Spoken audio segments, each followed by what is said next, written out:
Yeah. Yeah. Yeah, I like that music. Yeah, I like that music. You know why I like this music? Because it's free. And we gonna get in trouble for it. No copyright issues. She needs you to let him in. So she said, I just need him to let me in. Yes, we got in trouble with some copyright issues, but now we're all good. I am so excited about this next guest that I have on. I've never been so intimidated in my whole life. I think there she is. Hit the music. Yes. Can you see me? Hello. Hi. How are you? Not so bad. You? I'm good, thank you.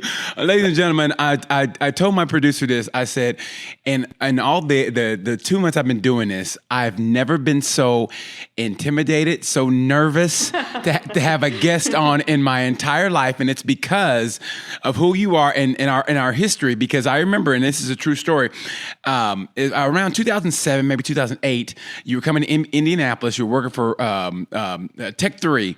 And I just remember you getting off the plane. I was at the airport to pick up a friend, and I saw you get off the plane, and I was like, oh my gosh, this woman is beautiful, but those eyes would kill you. You had this look, this stern look about you. And I was like, I've never been so, like, it put a chill in my heart.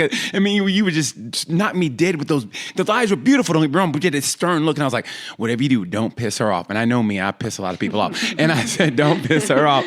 And through the years, we become great friends. But to introduce you to the rest of the public who don't know you, and I mean this from the bottom of my heart, I've had nothing but strong women I respect so much on this show, and no disrespect to them, and they're great in their own right, but for you, for what you have done, you literally, like Drake said, you started from the bottom, now you're here.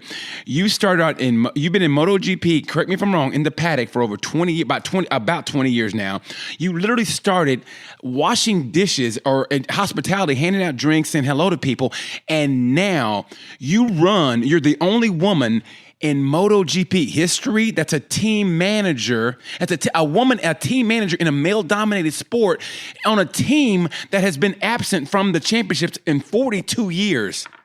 Correct me if I'm wrong. Ladies and gentlemen. Well, on paper, you're completely right. But I mean, there have for sure always been strong women also in this man-dominated sport. So I really don't want to play too much on I'm the first one. I really don't think so. I think there have always been great women behind and involved. So I'm just trying to do my job as well as everybody else. Well, ladies and gentlemen, meet Milena. Am I saying it right? Koerner? Did I say? No, are you saying that? Am I saying it right? No, you're perfect. Couldn't have said it better. No, and when I did a little tease this morning on my Instagram, I said I can't wait to interview you. The influence you have, I had so many people DM me and said, when can I see this interview? That's the influence you have. And I don't think you realize that how many people look up to you. And I know you play everything off because you go about your business. You all about that work. But you still go about your business with a professionalism that is just incredible. And I want you to, and I know your story, but introduce your story to people who don't know you. I know you started off at the Sachsenring, back when you were, I think you lived about 20 miles from the Sachsenring. And I always say Sachsenring. That's the way I say it. I always say the Sachsenring. And you lived about 20 miles from there. And I know your parents used to always go to the races, and you're around 13. And you kind of like snuck into the paddock. You kind of told the security guy, "What are you gonna do? Stop me?" And he goes, "Go ahead." And the rest, and you tell the public the rest of the story. Well, you actually did your homework quite well, eh? So it's not so many things to add. Yeah, in '98 there was first time a race on in Sachsenring, and I was 13 years old. So my grandparents took me to watch the race. So we had, of course, grandstand tickets, but for the nature of the track, you could walk around and get really close to the paddock. So I actually waited in front of the paddock to collect signatures and stuff. And at a certain point, I asked the guy what I have to do to get in. And after letting me wait for, I don't know, a couple of hours, he said, "Come on, you get 2 hours, and then you have to be out of there again." And that's how it went. No, no, no. What attracted you to racing, to stick around? Like I think initially, you see especially as a kid, you see motorcycles, and it's always that oh, it's like oh, it's a motorcycle. But what hits you in your heart? I know for me, or something, and it's something I can't explain. I think sometimes when you're in it, when you're in that environment, you can't explain to people outside the environment that love, that passion. So, what was it about motorcycles that attracted you and made you stay? What was it to make me stay? There are so many things afterwards. I mean, something I really still like is if a race starts and you get in the first corner and get the bikes passing, you get goosebumps and you really feel the bikes in your complete body. So it's not just it's something really special, but I think you have to live it. It's something, it's difficult to explain. And it's basically the only thing which I had always in my life. I mean, I'm from Germany, I moved to Italy, I changed so many things. The only aspect which has always been there was MotoGP actually. So for me, it's usual business, let's say. And that's why I say it's so hard for other people to tell people about that bike life, because it's like I've always loved motorcycles. I know your grandma rode motorcycle, which I think is great. So it's like when you're around it, and I never could understand people who didn't fall in love with motorcycles. I mean, because I think I got my first motorcycle when I was like in 8 years old, by third grade, and I mean that love stayed with me. Granted, things happened in my life, whatever, and I steered away from it, but it was always in me. Every time I see motorcycle, oh, I like to ride again. And then luckily around 2006, when I moved to Indianapolis, I was reunited with that love, and that love has stayed with me forever. So it's like, I understand it, but did your love for motorcycles come from your grandma because she rode? No, actually, my dad used to watch motorcycle races, and he was always very busy with work. So at a certain point, he told me, "Watch the races and tell me who won," because he didn't have time to watch it. And I started just watching them like that, and then I fall in love with it. But I come from a very small village, so when I was 16 and we were allowed to make driving license, I got my license. So in order to be independent, and my parents said, if you want a scooter, we buy it. If you want a motorcycle, you buy it. Don't worry, don't bother, I get it myself. So, but for example, today I don't have a motorcycle anymore because, we are always in normal situations, we are always traveling. So I wouldn't really have a lot of time to enjoy it. So now it's really just It's kind of in the paddock bittersweet. and really, yeah, it is. But actually, I think it's a couple of years that I haven't been riding a proper bike. I mean, yes, scooters, but it isn't really the same. So it's quite a long time I haven't been on track myself. I think it's kind of funny. It's like when you love pizza or whatever, and then you work at a pizza place and you never eat pizza again. That's what it's like. You know what I mean? It's like, oh, I love this stuff. I'll get a pizza. I'll work at a pizza place, and then it's like, I don't want no pizza. I'm gonna get a hamburger. And that's what it's like. You were around motorcycle, but you don't get a chance to ride them, so it's kind of bittersweet. Now, what other sports did you do growing up? What other sports did you do, or did you do any sports? Gymnastics for 15 years and athletics. Really, you did gymnastics? Yes, Wh- I did. What was your best event? My best event. I Well, some regional, some stuff, but nothing really. I mean, it was more to get me do something in the afternoon, I think, for my parents, because I started when I was 5, so they just dropped me off after school, and then I picked me up at night. So it was just something to keep me busy. Have somebody else babysit you, right? Like, we don't want her. You go do this, and hopefully that'll tire you out till you go home and go to bed. I think that is great. Well, that's awesome. Okay, so now you're in. So when did you? I think it was around. Correct me if I'm wrong. Around 18, 19, you got a job in the paddock, being in hospitality. Was it grid girl first or hospitality? I actually did grid girl first and then hospitality, but yes. No, but you know what? I mean, and I know we smile and kind of snicker a little bit, but and you said it best. You said sometimes people don't take grid girls seriously. They just think they're just there to look pretty, and some of them that's their way in to the paddock. They want to be around that business and race. So why not use your best asset? You know, you're a beautiful girl, beautiful woman, by the way, beautiful woman, and so why not use that as a stepping stone to get in? And when they see that you're serious about it, you're not all, hey, whatever, look at me. You're really about, I love this business. And so you took that opportunity. That's what it was, an opportunity. And I think people saw that you took that serious and they let you get a job inside hospitality. The truth is, I never saw it as starting point, as opportunity to create something else. It was just a possibility to be in an environment which I love, to see what I usually only saw on television, to meet people, to have some fun, to experience this exciting world, which is a little village at the end, because it's more or less 2,500 people traveling together, and it was more of getting to know these parts. So it wasn't really, okay, let's be a grid girl and then let's see if I can get one day a team manager. Never. Also because I started working there and went to university, so I always thought I would stay there while I was at the university, and also financing my studies. I did never think that I would still be there after 20 years, so it was actually quite funny. Things one came to the other, and I went in 2005. I went to the first European race in Jerez, and I didn't have a job back then, and Team Scott was still looking for somebody to work in hospitality, and hey, that's me. So now, who are you a grid girl for? Who did you umbrella for? Many people. I mean, I think the first time I did Umbrella Girl was in 1999.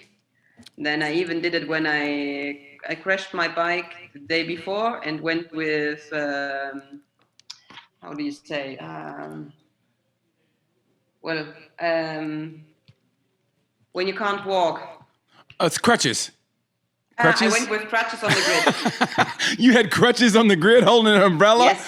Oh my Yes. God. That's dedication. So who held your crutches? Were you on the grid? Who held your crutches? I put them next to the bike until I had to leave. But it was actually quite funny. I think this was 2001, something.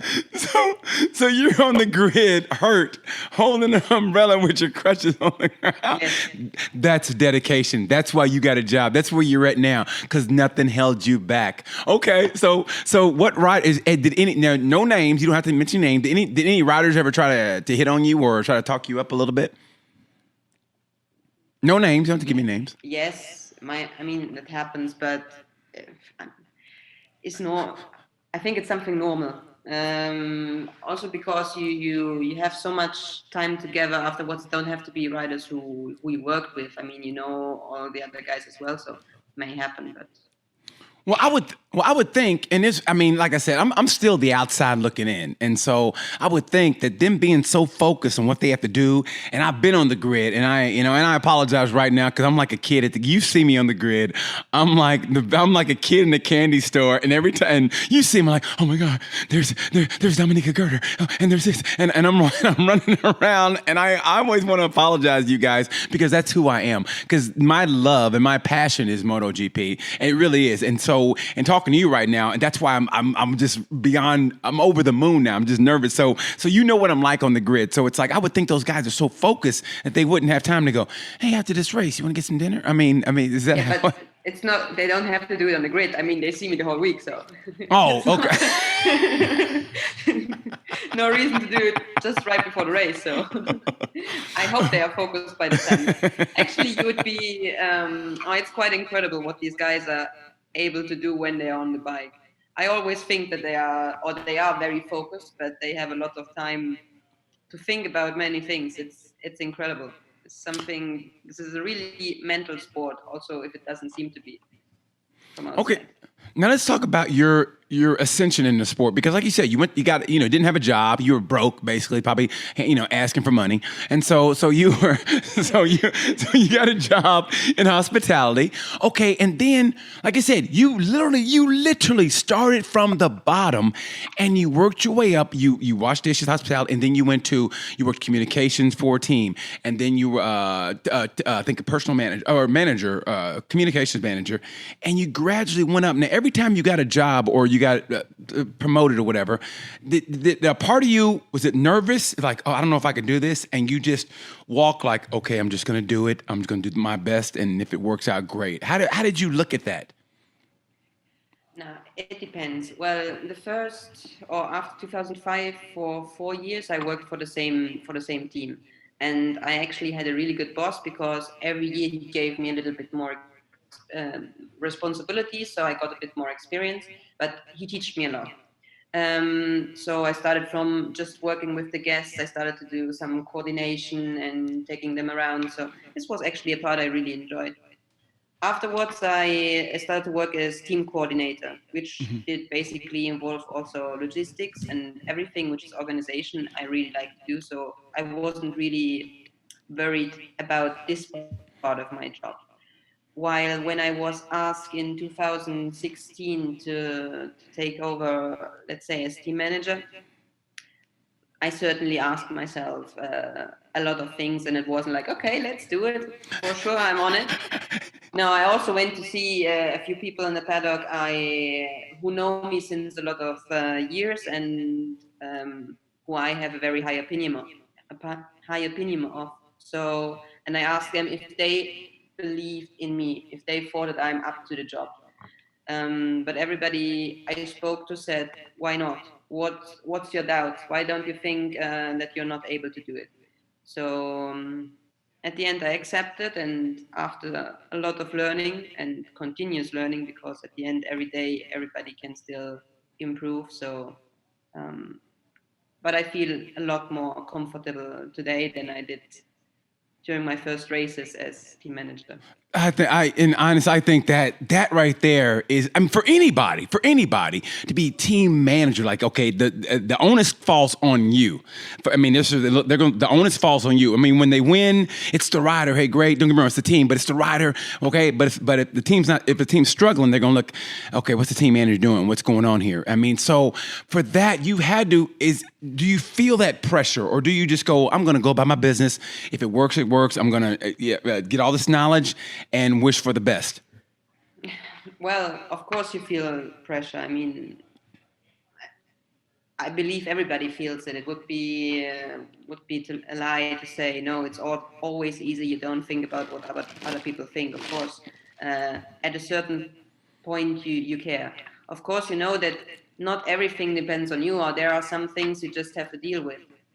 For example, regulation changes now due to this special situation, so we are not allowed to make any technical adjustments on the bike until the end of 2021, which for us, with a very new project and being a small manufacturer, is really, really difficult. So this is really something I'm sure we will struggle with over the next few months, and which for sure will also slow down our improvement. And it's something I'm not really happy about, but well, we have to take what we get and basically roll with the changes. Sorry? You roll with the changes. You got to deal with the changes. Grow never comes in your comfort zone, so you have to get out of it to improve and get better. So it's just how it is. I mean, for sure, I put myself a lot under pressure, and I'm very self-reflective and try to think what I can do better, but you just have to take what you get. You're very cerebral. I mean, am I correct in that assumption that you're very cerebral? Like, I see you as somebody. No, and I mean this from the bottom of my heart. I see your Instagram post and your, the little Twitter that you did, but it's so. I just love the way you analyze the situation. And like you said, like what's going on in the world now, you said, you know what, I think we all need to realize some people aren't, we're different and you need to see somebody else's perspective instead of your own.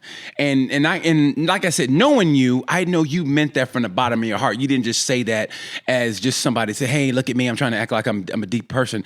That's who you are. And I've always respected it about you. You're really cerebral in your approach and you really think things through. And I love that about you. So, like when it comes to racing now, does that help you, or sometimes that hamper you? Or like in racing, does sometimes it help you to be more like, okay, we got to act on it now, or okay, let me think about this? Because in the course of a race, things happen. Say during a rain race, or like, oh my God, it's raining, what we're gonna do, or this happens. So things happen on like this. Does that help or hamper you with your approach to racing, being very cerebral as you are?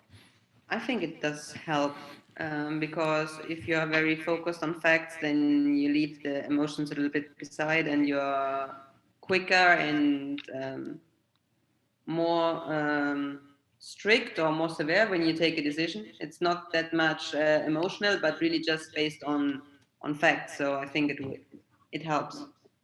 Okay. Now you've been around. Oh, I think it does. I think it does you well. I think it does you very well.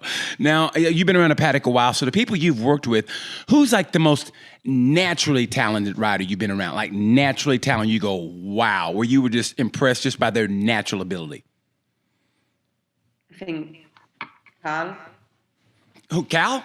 Carl, yeah. From the guys I worked with, I would say Carl, yes. Okay. Because he has really amazing talent. And then I think in 2012, he was together with Dovi, and he was his teammate. Mm-hmm. And I think during the course of the season, he copied, let's say, some of the behaviors Andrea had, like always studying the sessions after his session, being more, let's say, more scheduled, also for debriefs and stuff like this. And I think from this point on, he made a huge step forward because he had really a lot of talent, and then putting in also somehow even more hard work, because I'm not saying that he didn't work hard before, so don't get me wrong, Mm-hmm. but definitely being a bit more organized and strict with himself, he made a huge step. Okay, now from the outside looking in, somebody like me, when I hear you guys say, "Oh, this guy's natural talent," what is it that you look for? You go, "That guy right there." When you spot it, because me, I think all those guys are talented. I mean, that's just me looking in. But from the outside, like, what do you guys as professionals look at and go, "Wow"? I mean, what is it that's talent? How can you? If I were to explain to my producer here, Wyatt, I go, "Wyatt, this guy's talented," and he goes, "Why is that guy talented?" What would you say?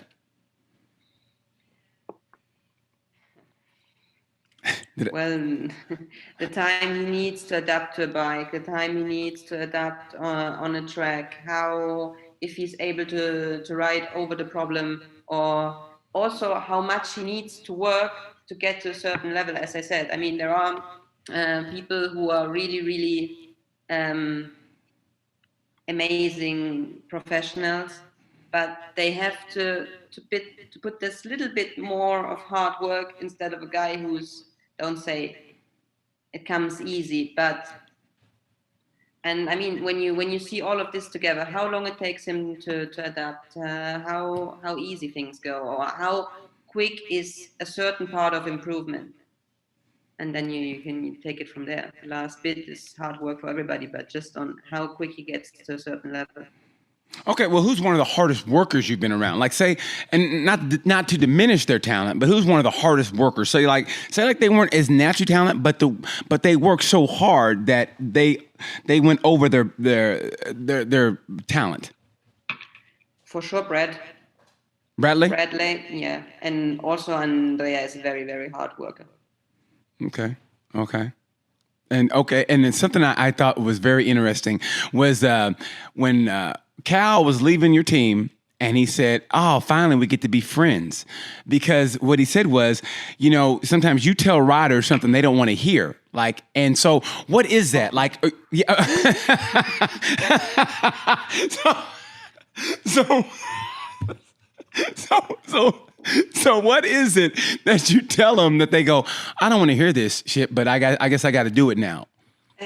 It's not about what I want to hear, what I don't want to hear. Basically, you have to make them do what they need to do. So, such as, give me an example. Such as appearance with fans, signing sessions, photo shoots, whatever. So a rider isn't really too happy if your day on track wasn't really enthusiastic and you finished, I don't know, 12th, 13th, and aren't really happy with your progress. You wanna relax, you wanna look at the data, you wanna talk to your team, and then somebody says, "No, come on, we have to go. We have 3 signing sessions, 2 interviews," and then you're not too happy to do that. So basically, to get them to do things they don't want, at times they are not really keen to talk to anybody. So. Plus, I got to leave the garage and see people like me going, "Hey, man, can I get an autograph? Can I get a picture?" and then I'm sure, like, now I know what I'm like, and I kind of like have a hands-off approach, but now I get that now. So now there's more of a respect now for, I mean, I've always respected them, get me wrong, but now I understand, like, they got to do all this, and their time is so limited. I mean, they're probably so tired during a race weekend, and then they got to do these, yeah. It is, sometimes they have a really tough schedule. So every 5 minutes are basically planned. So it is, I think a lot of people do not realize and do not understand, and they think it's just getting on the bike and then afterwards they are, let's say, free to relax and to take the time off, but actually it's not like that. Also, it's right, people waiting for autographs, and it is the best thing which can happen to the guys, and they are mostly really happy to sign. But on the other hand, in some situations, people also have to understand, maybe you just didn't really have a good race, so you're quite upset with yourself, pissed off. So to come out of the garage and have a lot of people around you waiting for signatures, maybe it's not the perfect time. And then especially if you sign one, you can't just say yes to one and no to the other. So if you stop, then maybe it will take you 5-10 minutes, and you can't start again. And you have to get to a signing session, to an interview, and you know that every time you will run even later. So sometimes it's really not that riders don't want to stop, but they can't for a lot of reasons.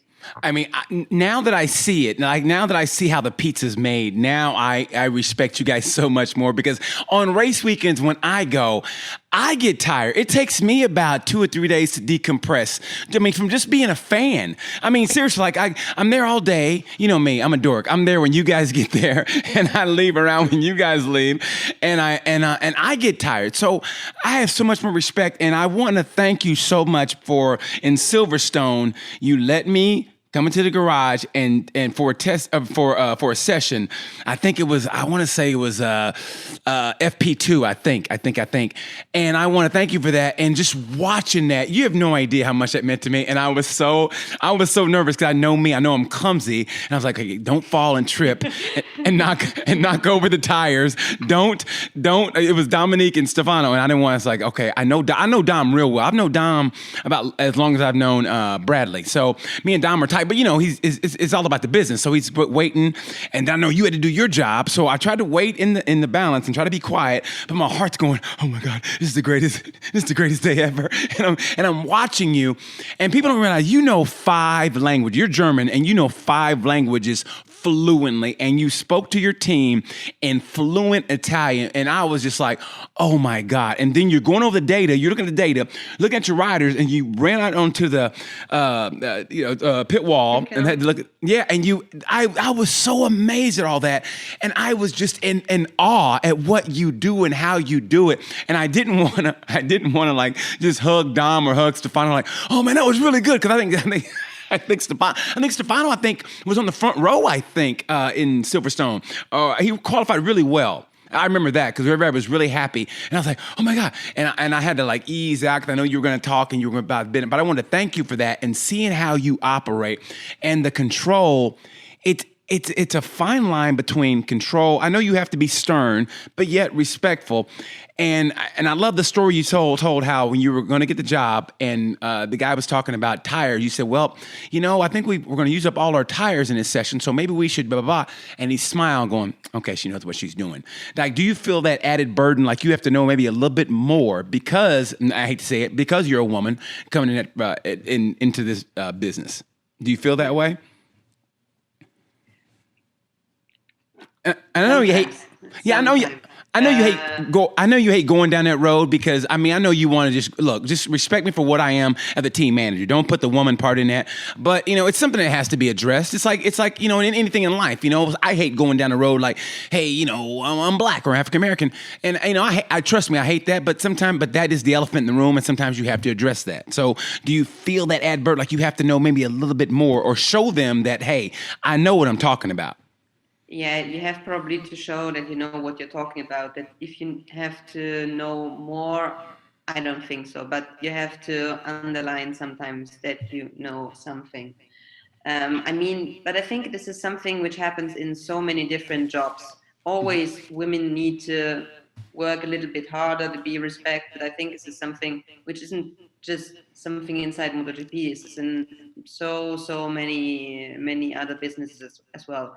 But yes, sometimes you feel it, but more with people who don't know you, not that much inside the team. I think you can ask all of my guys, and I think no one of them would say that do not know what I'm talking about and that I'm not a hard worker. So at least from this point of view, I think I've proven myself over the years that I No one would definitely dedicated to what I'm doing.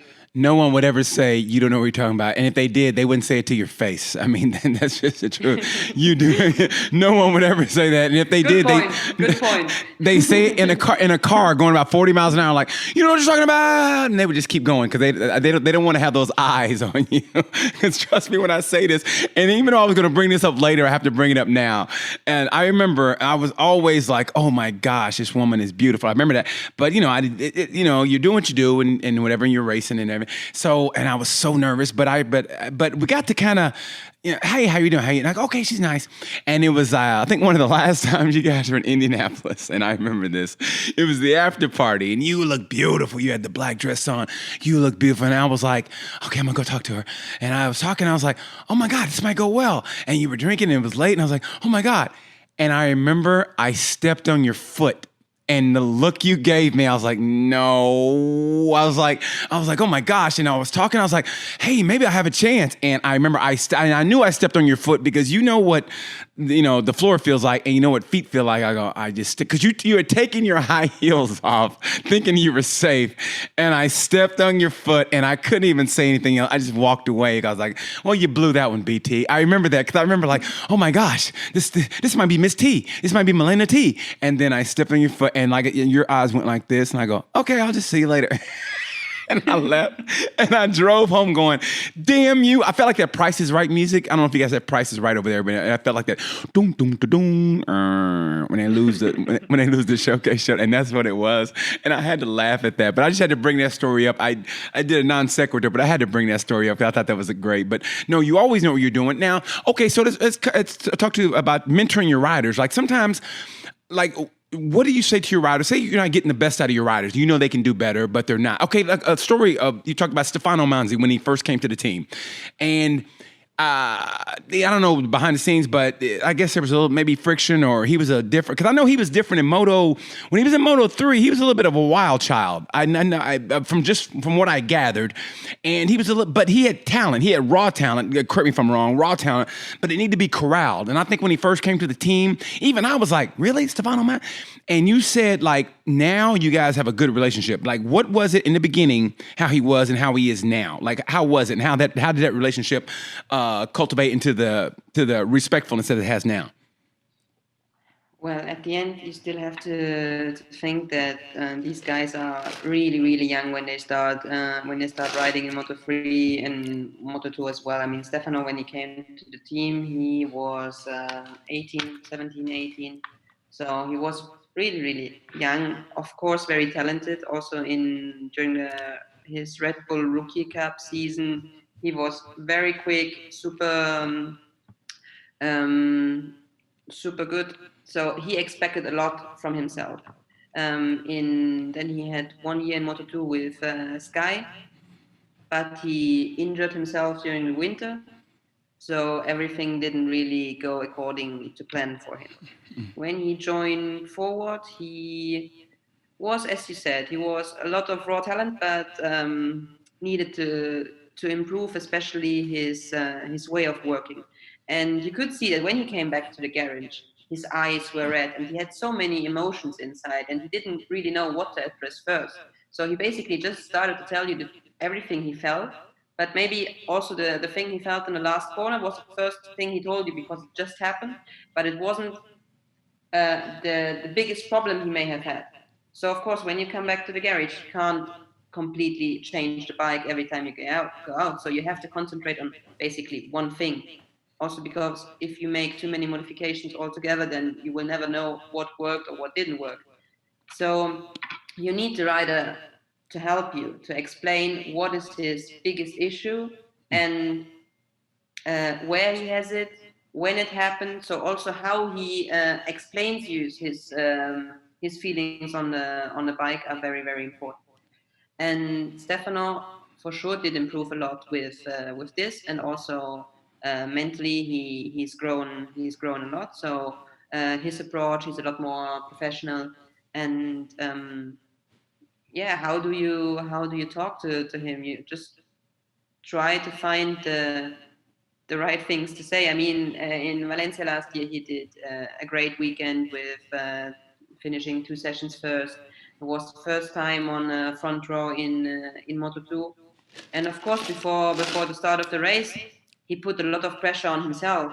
So what do you have to do? You have to try to show him that however the race goes, he's already proven a lot, and you don't expect him to win the race because what he did is perfect the way it was, and he just has to take his time because then everything will arrive.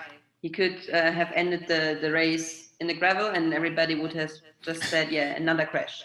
So it was better to take home a perfect fourth position and show that he has improved a lot over the year instead of maybe trying a little bit too hard and not taking home anything. So, and then you just have to try. I mean, for him, the situation was new because we said first time on front row. So also tell him that now when he will be in the race, everybody will be a bit more aggressive than during sessions. So just say, keep calm, you have the pace. Just try to also talk to him, share a little bit of what you think, how things will go, and just try to keep him calm. In Qatar instead, which was funny. I saw him really, really also focused during the FP1 session, and then FP2 and FP3, I didn't quite feel the same. It was like it wasn't the first race, but I felt like the 10th GP and a little bit of frustration, and I thought, strange. So before qualifying, I spoke with him. I said, well, come on, where is this determination? Why don't you go out and show me that you can make the difference? And when he came back to the garage, the very first thing he said, better like this, did you see the determination now? I said, yes, thank you. So these kind of things are actually cool. That's got to be so fulfilling for you. And that was the next question: is that how do you what your bike can do, and don't get me wrong, they can push it, but they know what your bike can do. Like, how do you go pull the rider to the side and go, hey, listen, you're not really doing the best. You can do better than this. I don't know where your mind is at. I don't know what you're thinking of. I don't know what's going on, but you need to focus. I mean, how do you say that without turning them off? Like sometimes, and everybody takes things different. They might, okay, let's just play a game. Let's say I'm your rider. Let's let's pretend I'm working for you. Say I'm your rider, okay? And the bike is great. This bike is a championship bike. And for some reason, I finished 10th in FP2. And you're going, he finished 10th? And I come in the garage. What do you say to me? And you say something to me, and I'm gonna say it back to you, and then you calm me down, okay? So I come in, boom, boom, boom, boom, boom. I take my helmet off, boom, throw it down. Man, this bike is crap. This bike is crap. Why don't you do your job, Milena? Doesn't really work like this. Sorry. You gotta play along. You gotta play along. Yeah, but okay, I come in and say the bike is crap. What's your problem? What is the issue? The problem is I'm not getting drive out of the turn. Okay, the bike's not turning right. Okay, I'm not getting any speed through the middle of the turns. That's the problem. Why don't you guys fix it? I know what I can do. What? What? Is there a problem, Milena? What? Excuse me? Okay. You have it in all the corners. Which corners is it most? Which gears? All the gears are the same. So you don't have this kind of such an angry approach normally. Maybe maybe that's why there's no black GP riders. Maybe. Maybe. Maybe. No. I'm just joking. I won't be. Because you're too tall and too heavy. Yeah. This is the reason why you're not the MotoGP rider. Are you calling me a fat ass? You calling me a fat ass? No, I just say that they have to be. No, I'm just joking. Younger, slimmer. So you just told me old and fat is what you basically called me. You said that in a very nice way. You call me old and fat. Is what you just told me that our bike is crap. And I can't tell you that you're old and fat. And that's why you're there and I'm here. That is beautiful. That is beautiful. Like I said, you do such a great job in what you do. And I mean it from the bottom of my heart. And I have been, honestly, I just remember, I was going last week. I go, who do I get for a guest? And I go, and you were always in the back of my mind. I had to get Bradley first because that's my boy. Bradley, me and Bradley like this. That's my son. And then I was like, and I remember we had that conversation and we were talking and I go, oh my God, why not get, and I didn't know how to approach it because, honestly, like I told my producer, I go, of all the people I've interviewed, this is the one that I was like, oh my God, I was nervous. Like I went to bed last night going, okay, I got Milena in the morning. And I got up and I did my yoga early and I got my workout in. I go, okay, this has got to go well. And then like you told me, like I'm ready. And I'm like, okay. And he wanted to go in a later time. I go, no, we got to do this now because man, she is all about that business, man. I don't think you know who you're talking to because like I said, I've seen you work and I've seen you operate and the funny thing about it was last year in Valencia after the last race, I saw you at the party. I go, what? I never see you there. And I saw you there and you were smiling. And I was like, and it was so refreshing to see because like I said, I know the pressure you're under and it was so great to see you there. And I was just being crazy like I always am, but it was so great to see you there like that. And I like I said, I respect you so much in what you do. And what would you like say to a woman who wants to be where you're at? Say if somebody coming up, like I had a woman, an Olympic athlete, and she hit me up today and she goes, I can't wait for your interview. And she wants to get into motor racing, and basically kind of do what you do. And what advice would you offer women who wanted to be where you're at? Well, to just keep trying. You have to go for your dreams. This definitely. And what you said before, it's really true. Probably I do not realize that there are people looking up to me because a couple of months ago I did an interview with MotoGP.com. Yeah. Because they have this year a project called Women in Motorsport or Mm-hmm. Women in MotoGP, Mm-hmm. and actually. I also got a lot of positive feedback and a lot of people asking me or making like very nice, sending me very nice messages. And it's actually true. We do not realize that that there are young girls looking up to us and thinking that we are doing great. For us, it's really just, as you said, all about doing our jobs and doing our business. But you really have to keep pushing if you want to get somewhere, and then you need this kind of stubbornness to you stubborn? No. You stubborn? No. No, not you. Well, you can convince me with arguments. I think this is something I really think I have. I have my point of view, but if you have good arguments, then I'm happy to listen, and I'm open-minded enough to understand when I'm wrong. No, a woman admits Yes, she's wrong. A woman admits she's wrong. yeah, yeah, That's yes. that's never happened. Sometimes doesn't happen very often, but sometimes it happens. So no, but yes, just keep fighting for your dreams. It's a difficult environment, and I think there's no reason to say it's not, or it would be a fairy tale. But always fight for your dreams. Always try to get there. Try to study and learn as many things as possible, and just trying to start from smaller championships, because also riders do exactly the same. They start from national championships, maybe Europeans, Americans, whatever, and then get into the world championship. So basically, everybody else working there should do the same, because more than a graduation from a university, I need people who know what they are talking about. So they know also how many working hours, late nights, weekends, travelings you have to put in. And this is definitely something which is really, really important. So, but never give up on your own dreams. Okay, saying that, and like I said, I know how you work.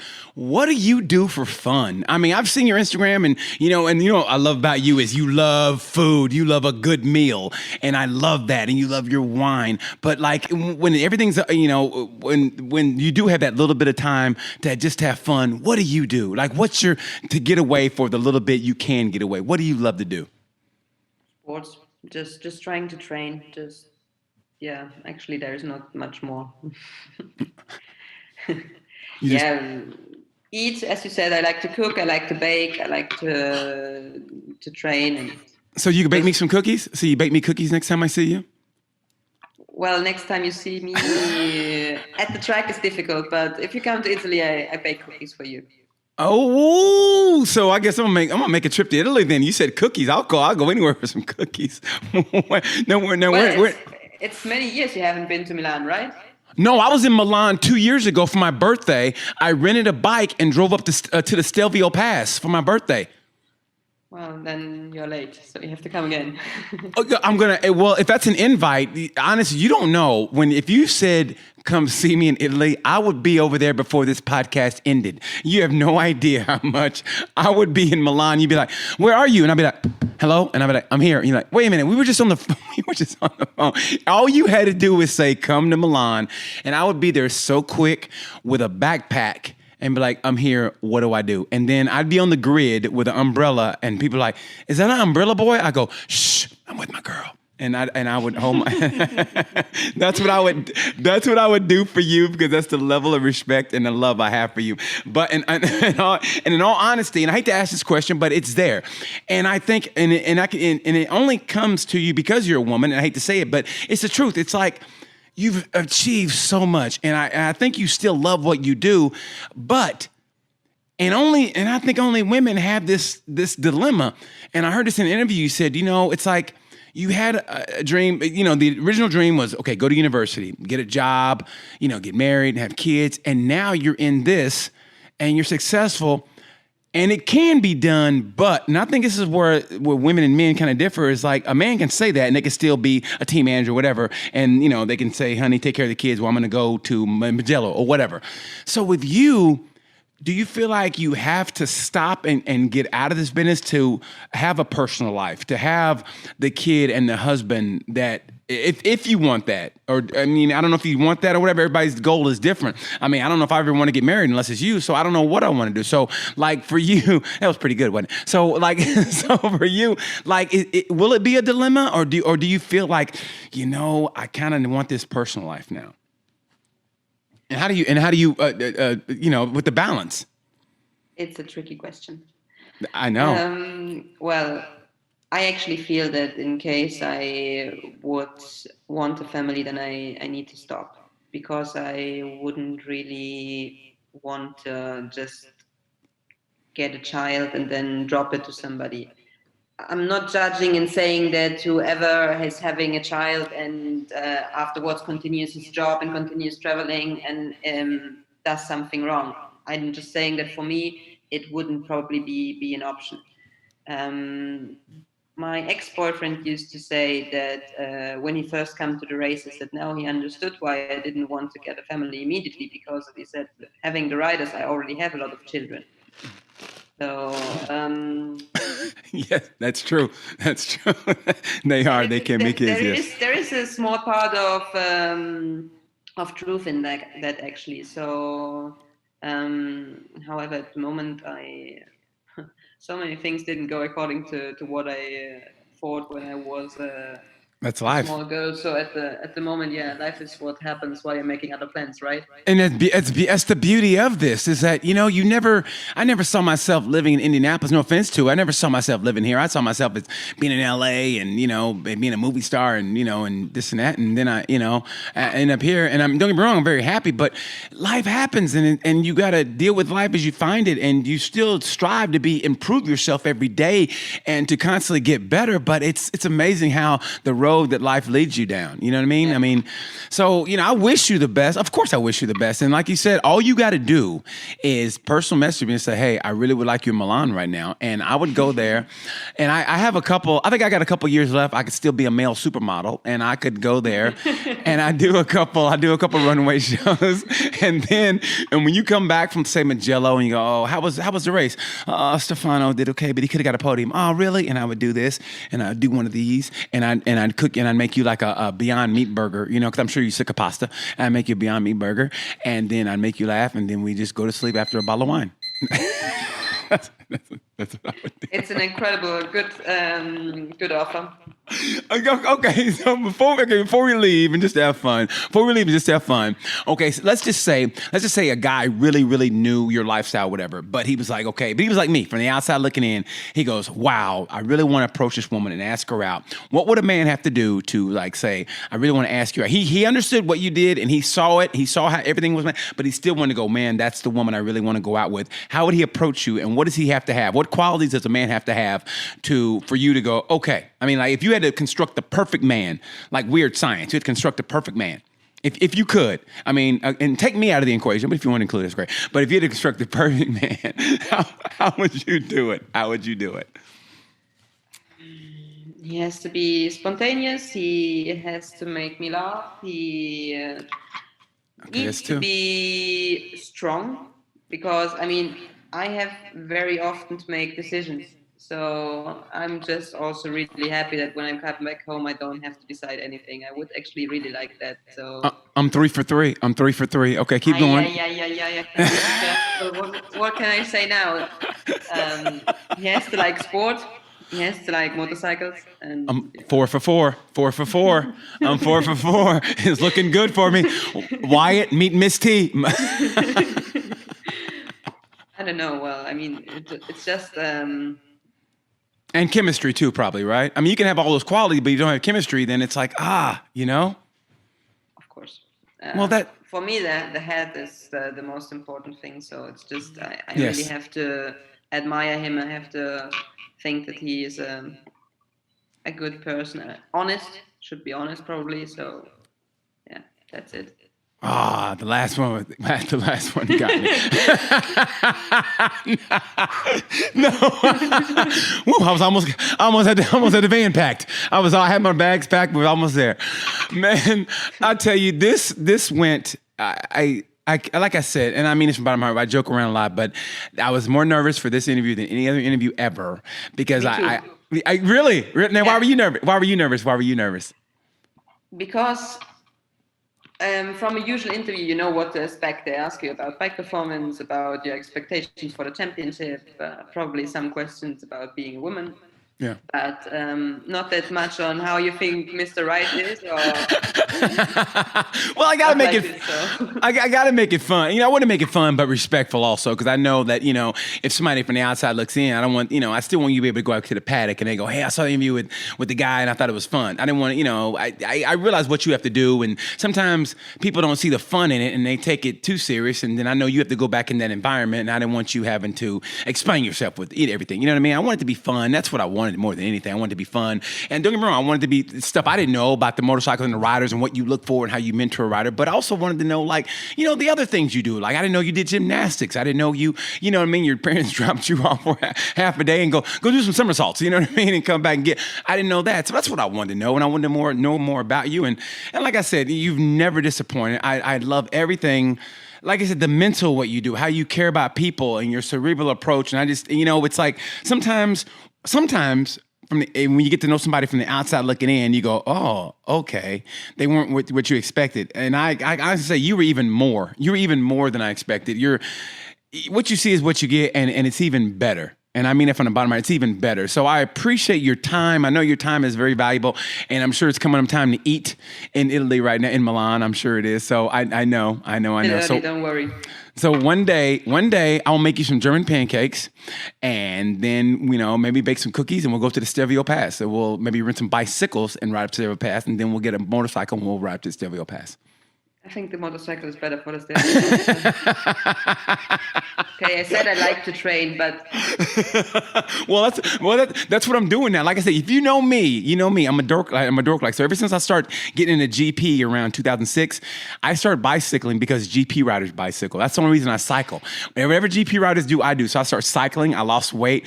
I literally have done everything GP riders do because that's how I live my life. I'm a Gemini. My birthday was 3 days ago. Thanks for the birthday. Happy birthday, by the way. And I'm a GP rider, and that's what I do. And I mean it by my heart. Thank you so much. So that's what I do. I train like a GP rider, and I try to be like one. So yeah. So right now you're my team boss. So thank you so much, team boss, for your time, and I appreciate you. So I will send you your schedule with the things you have to do. Please do. I would love it. And again, Milena, thank you so much.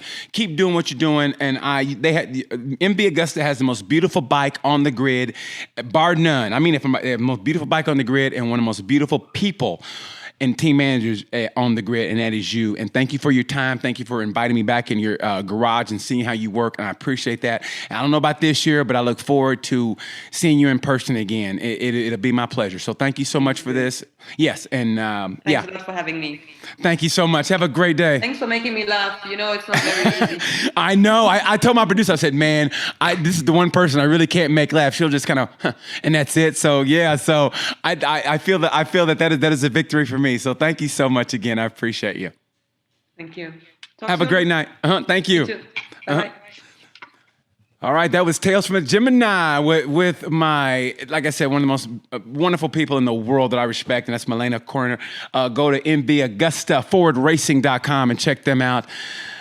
This is BT with Tales from the Gemini. I hope you enjoyed it. Drop a comment, drop a line. Tell me if you laugh or what I did wrong, what I did right. That's it. Thank you guys so much. You know the word like I always use. Bye.